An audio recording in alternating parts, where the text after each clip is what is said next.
What's good? Back at it again with another package.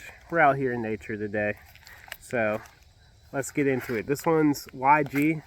I got issues.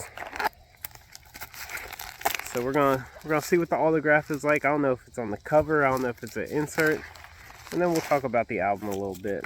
Okay, alternative cover. This is not what's showing on at least my streaming. I don't know if this is the official cover or not. No autograph yet. So let's get into it. Let's see what's good with it. Okay. I always struggle to open these. Bruh. Alright, YG had issues? I'm having issues like opening this thing. This is crazy. Okay, here we go. Don't worry, I will not litter this trash. We do not fuck with the littering around here. Everything's going back in the package.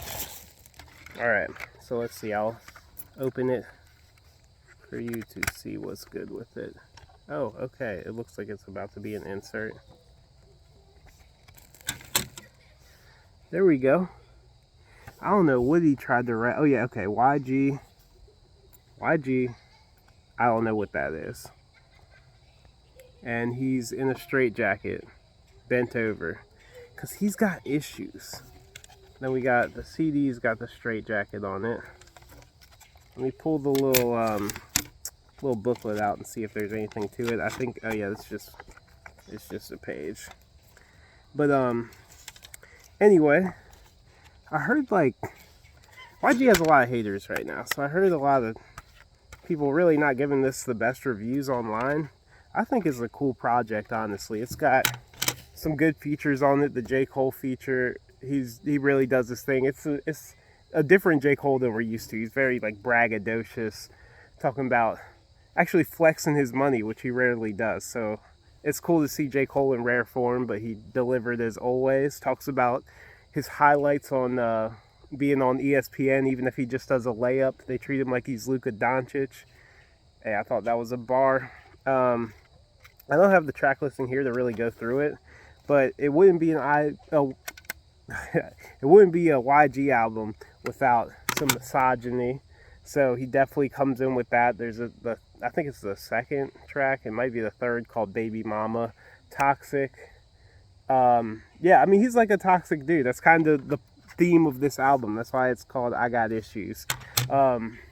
He has another track with Post Malone and Roddy Ricch, where sometimes like rappers try to make a hit and you can tell they're like trying too hard, but this song is actually a hit. It's called Sober. Like, it slaps. Roddy Ricch comes in correct for the first time in a while. I haven't even been keeping up with him since his like flop of an album. I think it was at the beginning of the year, but it might have been toward the end of last year. But Roddy came in correct with his feature. Post Malone did his thing. There's even a Nas feature on this. And another track that I do want to touch on is How to Rob a Rapper. It's getting a lot of flack online just due to how recently the passing of PNB happened to the release of this album. I think PNB Rock died maybe 2 or 3 weeks before this album dropped. And people are hating on it, saying like, yo, this is not the right time to drop a track like this. And I'm going to completely disagree with that. I feel like if anything, it is the best time to drop a track like this, because this needs to be something that's always on the mind of people, especially when going to a city like LA.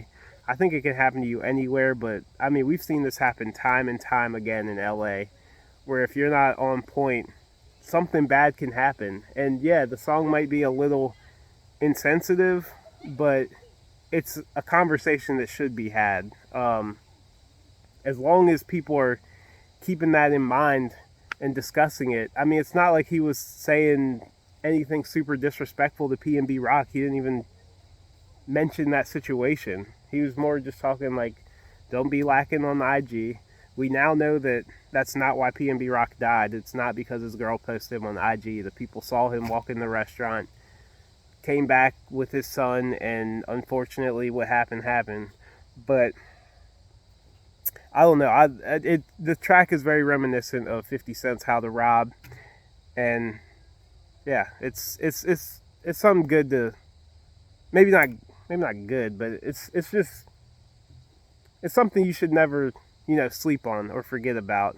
It always be on point if you are a rich person who flexes your wealth online and you are in LA. Be on point. Um, and then there's also another. He closes out the album with the song "Killicali," which I think is very reminiscent of Tupac's "To Live and Die in L.A."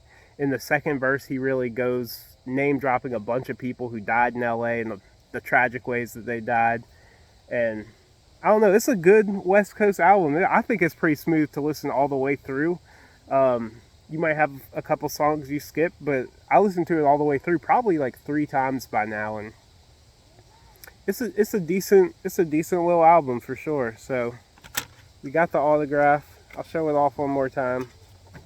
Looks like his marker was running out of ink, but yeah.